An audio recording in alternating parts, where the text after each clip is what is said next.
Hello friends, welcome to real life story.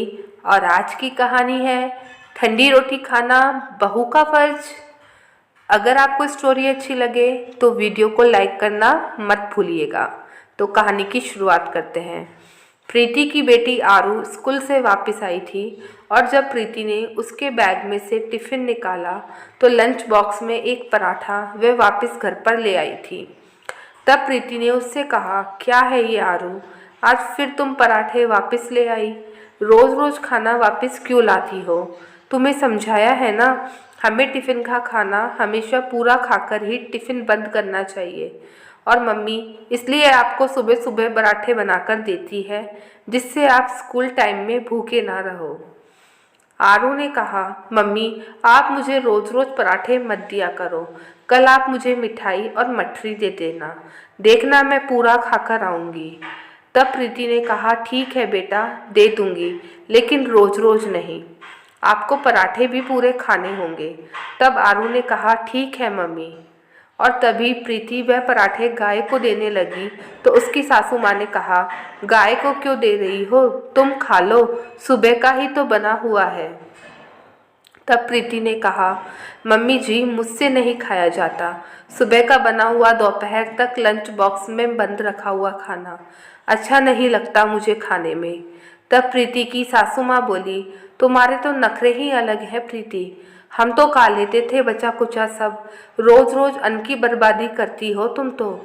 प्रीति ने उस समय तो अपनी सास की बात पर ध्यान नहीं दिया और पराठों को गाय को देकर अपना काम करने लगी। दूसरे दिन उसकी बेटी के कहे अनुसार उसे मठरी और मिठाई टिफ़िन में प्रीति ने दे दिए।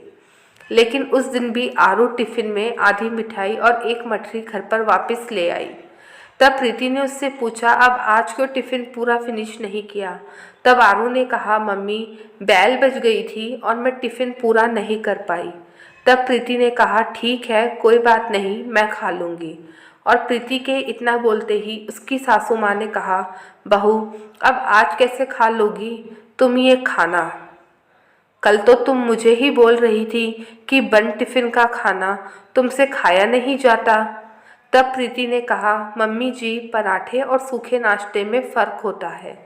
सूखा नाश्ता तो हम बनाकर रखते ही हैं और खाते ही हैं कुछ दिन तक। अब आरू ने नहीं खाया तो मैंने बोल दिया कि मैं खा लूँगी। तो बहू तुम उसको टिफ़िन में इतना ज़्यादा सूखा नाश्ता देती ही क्यों हो? शायद तुम जानबूझकर आरू को ज़्यादा नाश्ता देती हो जिससे कि तुम उस नाश्ते को बाद में खा लो। तब प्रीति ने कहा, मम्मी जी आपका क्या मतलब है? क्या आप मुझे ऐसे खाने नहीं देती क्या जो मुझे बहाने से बच्चे के लंच बॉक्स में ज़्यादा रखना पड़े और बचा हुआ खाना पड़े?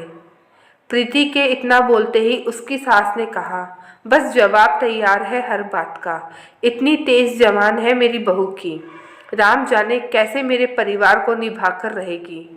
प्रीति को अपने दिए हुए जवाब के कारण सास के द्वारा चिढ़ने पर हंसी भी आ रही थी, लेकिन उसके हिसाब से उसने सही जवाब दिया था, क्योंकि तेज तर्रार बहू तो वह हमेशा से ही थी और उसे इस बात का अफसोस भी नहीं था, क्योंकि उसे लग रहा था कि उसने अपनी बात को सही तरीके से रखा है। दोस्तों, आमतौर पर कई घरों में ये चीज़ देखी जाती है कि अगर ठंडा खाना बचा हुआ है तो सबसे पहले उसे बहू को ही खाना चाहिए। ऐसा क्यों है, आप अपनी राय कमेंट सेक्शन में ज़रूर दीजिएगा और कहानी अच्छी लगे तो एक लाइक ज़रूर कर दीजिएगा।